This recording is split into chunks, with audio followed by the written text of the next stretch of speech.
is going on, YouTube fitness family? Got special workout today for you guys. We're gonna be hitting insane chest, tries. So you're going for the little tries, right? Push day. Push day. Push day. It's push day. We're just gonna push some shit around. So I'm gonna let the man, the myth, the legend introduce himself. Who do we have here? I'm Joseph Baena, actor, fitness model, whatever you want to call it. We're here. We're ready to go. Ready for a big push day. We're gonna learn some things, and we're gonna exchange some quality information. That's up to you to decide, but we think it's quality because we just think everything we do is quality. So without further ado, let's get into this workout. Shoot for probably 14 to like 16 reps. Honestly, I don't really count reps anymore. I take most sets like pretty close to like 1 to 2 reps in reserve. And I think this is a good point to be made, is like when people talk about RIR, reps in reserve, I think there's like a little bit of a misunderstanding. Like 1 to 2 reps in reserve means like literally at 0, you could not, like if somebody put a gun to your head and like said like, hey, I've got your whole family on the line, like you gotta do this next rep, you literally physically couldn't do it. That's 0 reps in reserve. So I think people think they're going to like 1 to 2 when they really have like probably 10 left. So what I'm gonna always shoot for is that like true 1 to 2. So everything we do today is gonna be really predicated on that time under tension, range of motion. So we're gonna start off with a basically cross cable fly on the bench. I have this bench in a complete 90-degree upright position. Cables are just above shoulder height, and the reason for that is so I can reach back, get a big ass stretch almost to that pec minor. I'll feel that stretch almost through my upper chest. And I'm gonna come through. Form cues on this, nice arch back, open chest, and reach back to where it's comfortable, guys. Like I know I have a really good shoulder mobility at this point, but don't go back to where you feel like pain.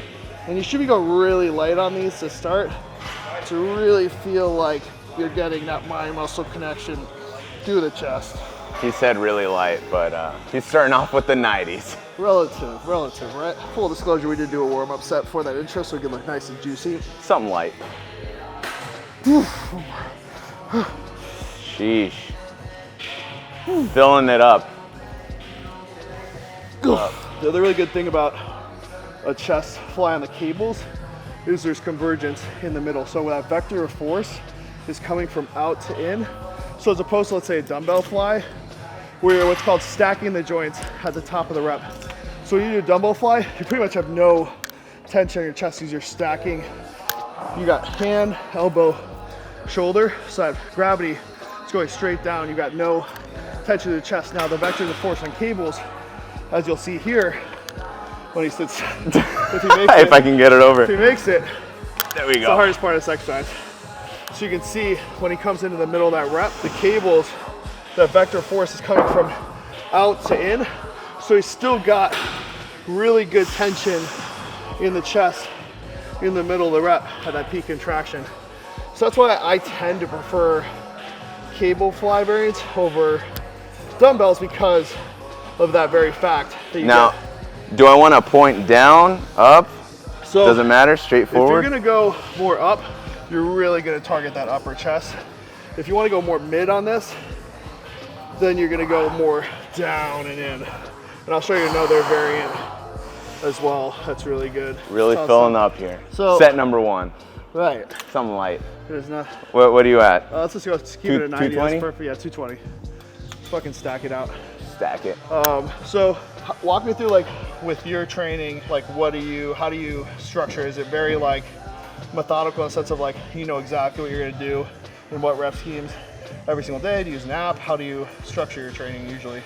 Mine is super intuitive, and I think that came very much over time and learning how my muscles work and how my muscles react to different exercises. Really, I just see what I haven't trained in a while or what my weak spots are, and that's what I like training first. But when it comes to push, really it's warm up. I like to take my time with the warm up, which is what we're doing here, and then going right into the heavy sets with like the incline dumbbells, getting right into it, and then yeah, just hitting those weak points. Luckily for me, the chest seems to be a strong point. I wonder why. Why is that? I said, I wonder why. Oh yeah, genetically, I think I got the jackpot when it comes to the chest. But yeah, it's very intuitive. I never really write down everything that I'm gonna be doing today. It's really just a generic thing. Sometimes I switch it up. Sometimes I switch up whether I'm gonna go heavier, lighter with more reps, fill it out. Also, the training partner. The training partner is a huge factor. Because if I'm going solo, that's one thing. If I'm training with someone, we work as a team to figure out where we need to both work the most and how we can push each other the most. So that's always big. We want you to milk that stretch for a second. Hold that stretch fish and then drive out. We're gonna do a reason for that. They've kind of proven now that milking that stretch position and providing load in that fully stretched position is going to induce a tremendous amount of hypertrophy.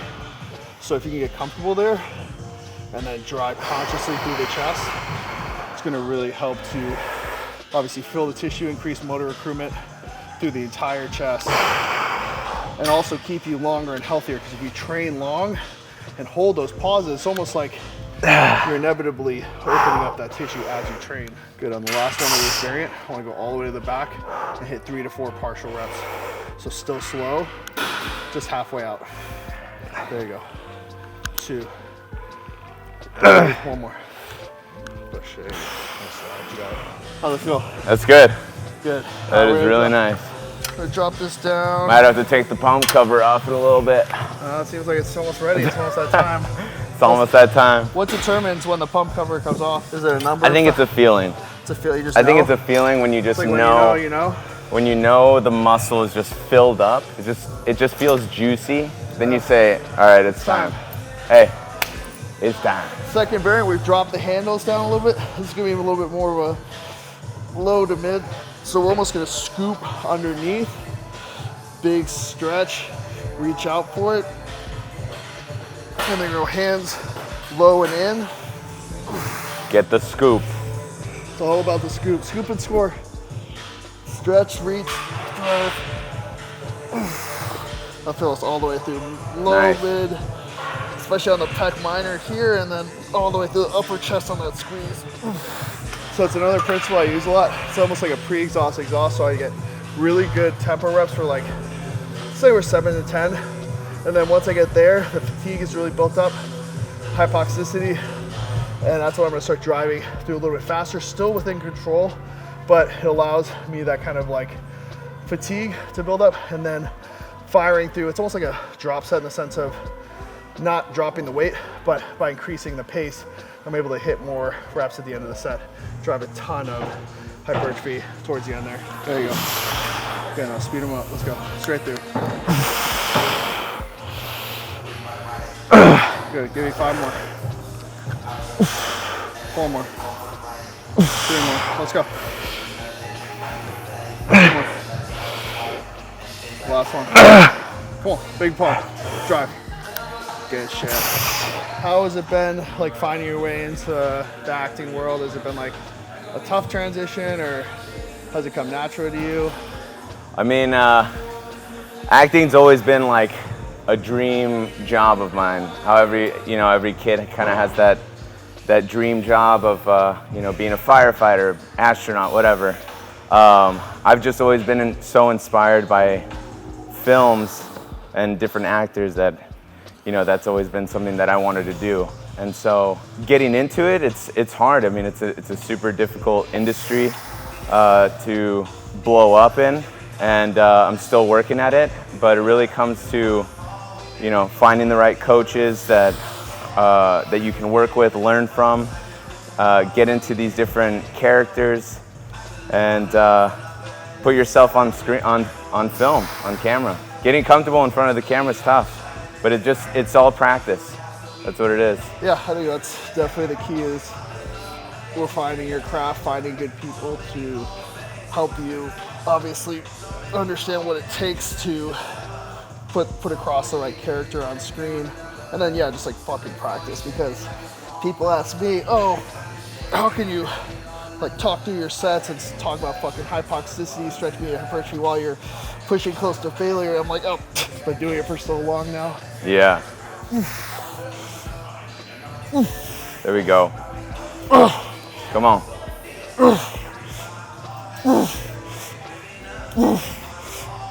Oh shit. Oh. Has there ever been a time since starting the acting thing where you've been like, you know, like I'm done, like fuck this, or has it always been an understanding that you've had it's going to be a long, tough road, and you just always understood that from the beginning that it's not just going to be like fed to you in the sense of just like it's not going to be given to you?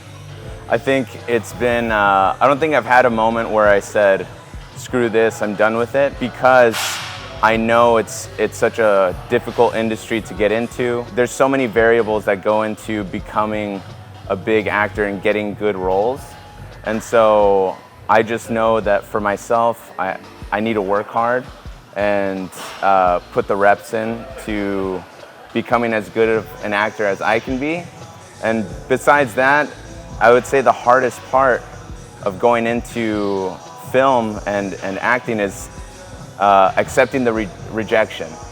Because rejection, you're gonna have hundreds of rejections before you get, you know, all those yeses. So that's been my big thing, and that was a big learning curve, is going to auditions, sending in my self-tapes, never hearing back so many times, and you start to question yourself and say, do I suck? Am I just really bad at acting? But that's not the case. It could be really anything. It could be the tone of your voice. It could be because you don't have brown eyes, you have hazel eyes. You know, it's because you can't really grow a beard that well. There's so many variables that go into the casting process that you can't focus on the rejection. It's really, what can you do? And that's do the reps, learn the lines, and bring the best performance you can. That's all you can do. And it's gonna hit. It's gonna hit eventually. Absolutely, dude. Yeah, I love that. I mean, it's all about perseverance. It's like the same thing in bodybuilding. Like, you're gonna get a lot of no's. And like, if you even look back at some of these guys at top of the game right now, and you look at some of their like first stage photos from like their first show or first time they started bodybuilding, you'd be like, oh, there's no way this guy has the genetics, or like no way that this person's gonna do well in bodybuilding. And then you'll see them now, you're like, oh shit. But it's really just about like putting one foot in front of the other and understanding that, you know, sure, there's people with maybe superior genetics, or like somebody has a specific look that they're looking for, but if you can just keep grinding at it, something's gonna hit, and then when it rains, it pours. In acting especially, I feel like you get that first thing, then you get that second thing, and you get that third thing, then people know about you, and then it kind of just snowball effect. Oh yeah. Yep. You gotta do it on your own. You gotta get it yourself. So we got cables now in a low position. We're gonna get a big stretch, turn the hands to neutral, dig underneath, so squeeze. So emulating an incline dumbbell press, but obviously you get more stretch, more squeeze in the middle, a little safer, just because you don't have that, obviously, desire to go quite as heavy, plus you have more control of the cables than you would a dumbbell. And I really like how that vector, like I said, that vector force comes from wide to center. So that way we have still tension on the chest. And you can see, even in the middle of the rep, how much tension I still have. So I take these to failure, then I'm gonna drop the hands down to the floor. We're gonna pronate, hip partial. Come on. There we go. Big chest. Oh. Beast. So obviously impetus there, really good range of motion. Consciously pressing through that upper chest. Squeeze in the middle, come back down to neutral in order to open that chest up as much as possible. Drive out and then hit those partial with the palms down at the end of the set. One thing I always tell people is when you're training for mass, for hypertrophy, really what you want to create a lot of times is novel stimuli. So if you're doing the same exercises over and over and over again and trying to progressively overload and just go heavier and heavier, inevitably your body's gonna acclimate. It's like drinking your first cup of coffee, and like, sure, you can have more and more and more coffee, but if you take the time to reset and maybe do something else and then come back to it, obviously that same cup of coffee is gonna feel crazy again because you've deacclimated and reacclimated. So that's why I train and do all these different movement patterns, cables, dumbbells. We'll do some dumbbell today, we'll do some machine work, And the reason for that is because I don't want to acclimate and just do the same exercises, which is going to inevitably cause me to necessity to just go heavier and heavier, which is going to put a lot of tax on my joints, more risk of injury. So the size I am, like if I was just to be doing, come in here, bench press, incline barbell, dumbbell incline, I have to be using the fucking like probably 160s, 180s. If I was doing no time or attention, just strictly progressive overload, inevitably that's putting my joints at a lot of risk. And maybe not just for today, but you have to think about your body when you're 40, 50, 60. You might not acutely injure yourself, but that wear and tear on your joints is going to be it's going to be cumulative over time. So for me, using something like this, it's so fluid. Cables obviously are a very safe modality. They have a very consistent force curve, meaning they pretty much give you equal resistance here as they would here, because you don't have as much of that, like, so for example, like a machine or a dumbbell, you can't lock out as much. Yeah, they have that force curve based on where they are in terms of gravity, whereas these are pulling from the outside, so that force curve is going to be pretty consistent throughout the movement. What do I know? I'm just an Instagram influencer. I like that when you come out, you kind of pinch the scapula a little bit, open up a little more. Definitely feeling it today, boys and girls, probably mostly boys. To be honest with who's watching this video. Never get the ladies with getting jacked, unfortunately. Hey, do it for the bros. Hey. We do it for the bros. We do it for the bros. Yeah, pro tip, you think the more jacked you get, the more chicks are gonna be after you. It's honestly not the case. The gym bros are gonna be coming up to you and asking you what supplements you take, what's your max bench, what do you do for delts. They're gonna say, your chest is looking mad dummy today. Mad dummy for sure. See, this is the problem with working out with someone much larger than you. Is you always have to adjust the weights, and they kind of get priority and privilege because, you know, they have the heavier weight. So they say, you know, I don't want to tire myself out moving these little weights. It's a tough life. It's a tough world. What the fuck's the on about? So I know a lot of people that are like, oh, I hit all my chest. Then my tries, what I find is, first of all, you're leaving yourself with not very much gas for a very important muscle group in terms of aesthetics. Triceps are gonna make up essentially 2/3 your arm. So if you flex here, you can see triceps actually a much bigger muscle group when it comes to actual size of your arm. So it's very important to hit them. So if you do a push day and it's like an afterthought at the end of your workout, it's pretty much the same. Pretty much. Pretty much the same size. Same size. It's just I have a little pump. So once he gets his pump going, it's the lighting. It's the lighting for sure. A lot of people like almost treat it as an afterthought, but I like to make it a priority in my push days. And I don't have a dedicated arm day. Arms are a little dominant for me. I don't really need to do like a full on. Do you have like a full arm day every week or no? It's like shoulders and arms. Okay. So even for me. But I have to, like, for me, my torso is, like, my chest and back are my strong pieces. So the arms and shoulders are always I need to work them extra. I think that's a good point. Like that's how I structure my training, is like focusing on the areas that I really need to bring up. So for me, like back's a big point of emphasis, especially with like that V taper, lower lats, mid back, lower back, and then also legs and hamstrings. So I don't need to do arms and shoulders as a dedicated day. I'll kind of put them close on the back of, let's say, a back day, or like a biceps on the back of a back day, or triceps on more of like a chest or push focus day, because I don't need to have dedicated days. Where for him, if his chest and back are dominant, obviously you want to push more volume and have a dedicated day for the areas you want to bring up. So what we're gonna do is an iso overhead extension. I'm gonna have you hand that up to me actually. So what you want to be is slightly up the bench, so when you put your neck back, it's right on the top. You want the wide grip? Let's take the narrow grip actually. So what I'm gonna do is I'm gonna tuck these elbows. I'm gonna reach behind the head. There we go. Big ass stretch. Push up and squeeze. The reason I like this movement specifically, first of all, it's very ergonomic. Second of all, that vector of force, I still have a ton of tension at peak contraction. So when you're at peak contraction for a tricep movement is when your arms are in the straight. So this is in my stretch position where the elbows are in greatest level of flexion.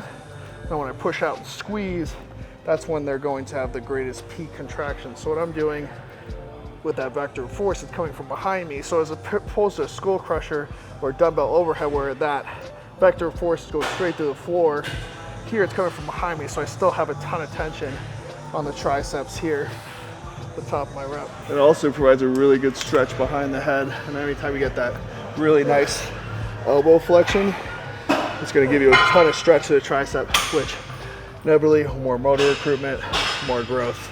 So really try to reach for, every time you do like an overhand extension, even if it's a dumbbell, really reach behind. A lot of people I see right here, sure, you're gonna get peak contraction, but you're gonna lose a ton of that motor recruitment that you could get by stretching that full range of motion. So if you don't have a bench, would it be the same as, let's say you put the cable here and you do one of those bent over overhead? It's similar, but you'll see by the angle and also right, the fact that this plants you allows you to get a really nice stretch behind without engaging the core. Like, yeah, engaging the core and also feeling like the weight is pulling you back. Right. But yes, it is similar to answer your question. So stretch, slow on that eccentric, push, hold. So hold for a 1 to 2 count. So hold for 2 and come up far. Wait, can I actually do 120? I just wanted to see the weight. I wanted to see the weight in my hand. How did it look? I don't really do these that much. How did it look? Huh? You said you wanted to see the weight. I said, how did it look? Always looks solid. This one looks great. Okay. So when you come forward a little bit more, that's your ending position. Stretch here, behind. Now push. Hold for 2. Hold, 2, 2. Stretch. Drive. Hold, 2, 3. 2 count hold. Let's go.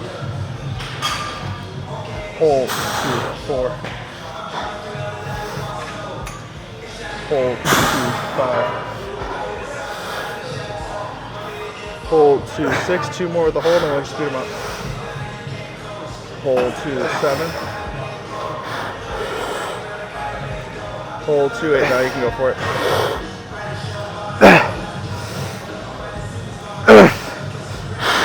Let's go. Come on. Give me 3 more. Even if it's partials. 2. 1. Got it. Money. Now, do you want to point your elbows in, or does it not matter? I get that big stretch here and kind of push them towards my ears. Oh, and then okay. I push out at the end, kind of push the elbows down and in to get that really good squeeze at the end of the rep. So pull the elbows in, stretch through that tricep, push up, and squeeze. There we go. Bust them out. Nice. Come on. Beast. 8, 2 more, back. One more. Oh. You take it. Take it. Oh. You almost gonna take it out? Slight. All right, we're gonna do a superset here. Back in the chest. We got this kind of Arsenal plate loaded press. The nice thing I like about it is that you can put that back plate nice and far forward so that I can get a really nice stretch on these at the back of the rep, which I obviously enjoy a lot. The thing I don't love about it, you push straight out instead of converging in the middle.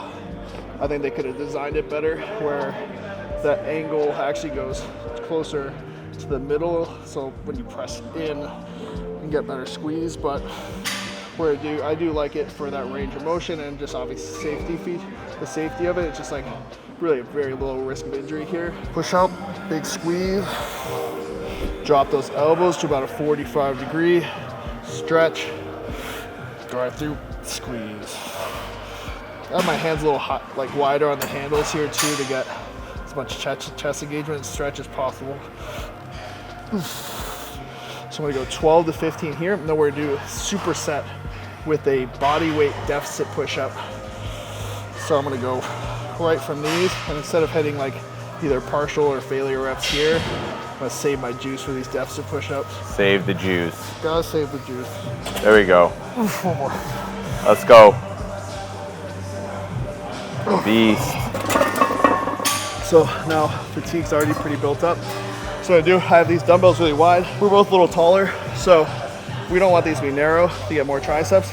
What I'm gonna do is actually take my hands and wrap them towards each other which is gonna cause the elbows to almost bow out and get even more stretch to the chest at the bottom of the rep here.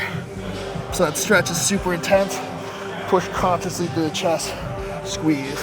Oh, and don't sleep on body weight exercise. It's not something that, obviously if you start with this, it's not gonna be very hard, but you superset it on top of a pretty substantially weighted press, it's gonna feel like death. So always understand how these different exercises can work together, but this wouldn't be a very effective exercise unless the fatigue was already built up through those more compound presses. A little slower on that eccentric, milk that stretch, then drive consciously through the chest.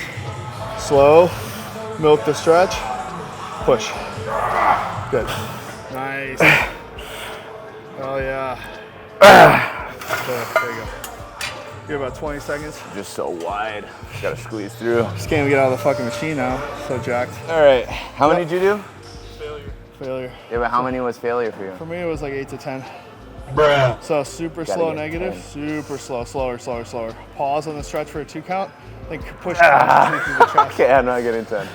So slow, pause on the stretch, now slow push. Yeah, so you're not trying to drive, try to consciously push through the chest. So slow, pause, push slow. There you go. Slow, pause, push. There you go. Nice, come on. Oh gosh. Let's go, come on. All right, I got 4 more. I got 4 more. 1 to 2 more, let's go. And the last one, I always just go until like literally I try to push out of the bottom, I can't. Oh gosh. There it is, light work. No, the chest is feeling good. It's feeling real good. It looks nutty. Juicy. We're not saving the juice today. Not saving the juice. No juice saved. One question I have for you is obviously your dad being who he is, the pressure to like obviously look a certain way. Has there ever been like a desire or a pressure to maybe do performance enhancers, steroids, anything like that, or has it always been like kind of like something you've never really thought about or nothing you've ever been really interested in? I think it's always been like a thought. I think it's always like come up, and especially if you look at my comment section on like all my posts that have to do with any kind of posing or bodybuilding, it's always like hop on, hop on, hop on. So it's always like a thing that comes up, but I don't know. For me, I'm not competing at the moment. Maybe in the future I'll compete. I don't know. Right now, acting is my main focus, and so for that being my goal, I don't think me taking any enhancers or anything extra is going to really help me out in what my goal is.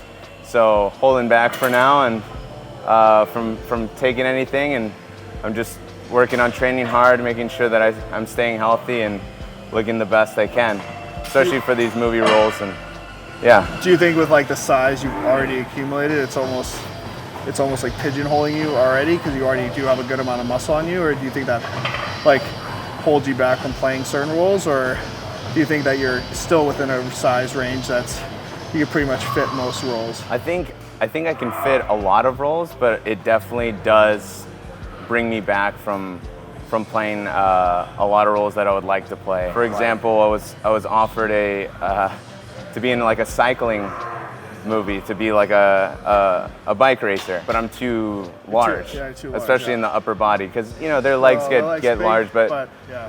It didn't work. Or even high school, it's hard for me to play high school without being like the jock. Like I could never, I don't want to say never, but it's hard to see me on screen and imagine really me being like the guy getting bullied. Oh, yeah. It wouldn't really work unless you get someone, like your size that comes up and could bully me around. But even then, it's like, all right, what kind of high school is this, bro? Why are there 285-pound dudes with beards running around this fucking high school? Exactly. So I mean, it just depends. But I think at the same time, there are so many roles that I would like to play that do that would be able to hold this kind of physique, and I don't think my physique is over the top in any way, and in muscularity. I think it's pretty proportional. I mean, it's all natural. It's pretty naturally, like, people can obtain this kind of physique through, you know, hard training and work. But I think like for a knight or for a barbarian, for instance, or, you know, some kind of action film, I think it's like perfect. I think the only thing I could do really is just get even more lean. It's all about getting leaner, staying shredded, and yeah, that's about it. I was excited to hear that it wasn't like holding you back already, because like that makes me sad when like guys like can't go to the gym anymore because they're just like, oh, I have to downsize 10-15 pounds. Oh yeah. To be considered for certain roles. But that's also the case in some cases. That's gonna be the thing I'm gonna have to do. You know, there's gonna be roles that theatrically it's like, this could be huge for my career, me playing alongside some big names, and it's more of a very serious, dramatic role. But they're gonna say, I already can hear people saying like, you're gonna have to lose 20 pounds. And so what am I gonna say? No, I don't wanna take it because I don't wanna lose my biceps. Like, no, I'm gonna go for it, because again, that's my number one goal. That's my goal, is to be a well-known actor that can hold himself next to these big stars and make a name for myself in Hollywood, and make a name for myself, I mean, in the world, really. So what we're doing here is just by pushing the chest forward, we're improving body leverage. So a lot of people do the tricep pushdowns here.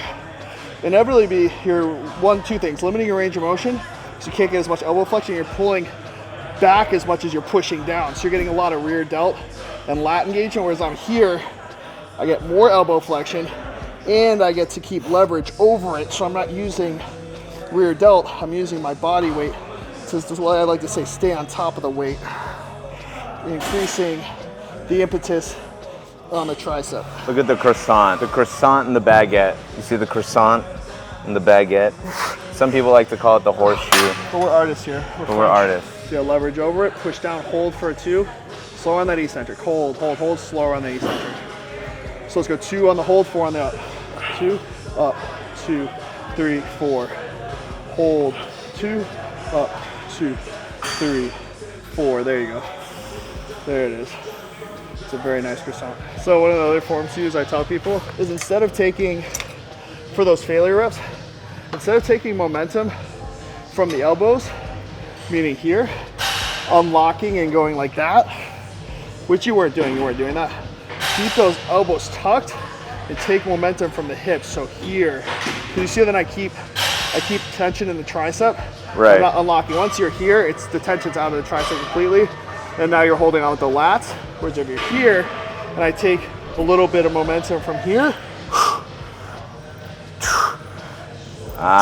now I'm keeping the tension and the impetus in the tricep. So that's why I say take those failures, take the momentum from the hip, from the waist, and not from releasing the elbows away from the body. You always want to pretend like your elbows are like hinged in on a push down movement. So whether it's bar, rope, you want to pin those elbows back, because that's going to keep the tension in the tricep. The minute you come here, see how the tension, I got no tension in the tricep anymore. So here, pin back, hold 2, up.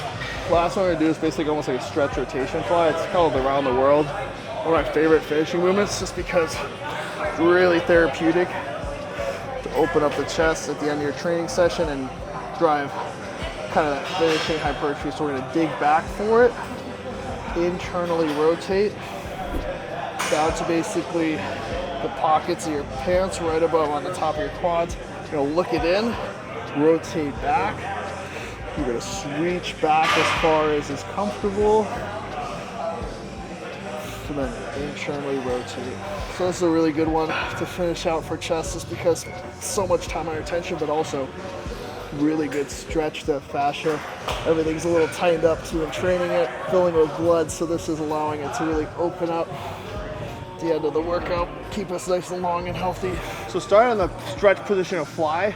Now stay low, lower, lower, lower. Right there, a little higher now. Touch your pocket, now there. Now rotate back. That's beautiful. Okay. And then you can reach back for it a little farther. So stay low, but then reach back for it. Reach, reach, reach, reach, reach. Slow. Reach behind you, reach behind you, reach behind you, reach behind you. There you go. Damn. It's kind of gnarly. How does this training compare to what you thought it was going to be, like training with a guy my size? A lot more tempo based than I thought it was going to be. Thought we were just going to go at it, push the weights around, you know, just go super heavy.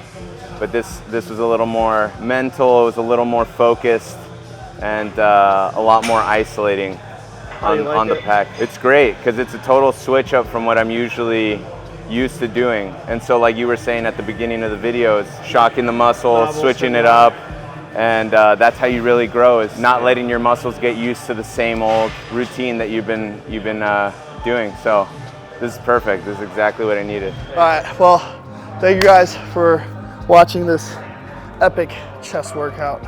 Chest and tries, push. Big push day. It was push day, we just pushed everything around. But yeah, I know he kind of recapped it in terms of like way more time under tension.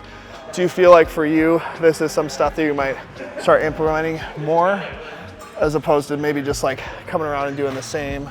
So do you like to do heavy compounds? Do you think you're starting incorporating some of the stuff that I taught you today? Yeah, I think it's very essential to switch it up. Definitely going to be using a lot of these cable workouts, that dumbbell push-up. You know, you always forget about using your own body weight, and I think that's so important, especially when training with weights all the time, is to change it up and really utilize what your body has to offer. And that's why, I mean, the push-ups, like that's why I always do pull-ups, and you know, these exercises are the classics. That's what's going to give you that big shape. Love that. So if you guys are not following Joe on Instagram, do you do YouTube or just mostly Instagram? Mostly Instagram. All right, so I'm going to put his Instagram in the description below. Go and follow him. He's going to be a huge big name actor before you know it. So super excited for him. Thanks you so much for coming down, training with me at Zoo Culture. But yeah, let me know down below in the comments what you guys want to see more of, whether it be more workouts, more collabs like this. But remember to subscribe to the channel, hit that bell notification. It means the world to me. Without further ado, we'll catch you guys on the next one. Deuces.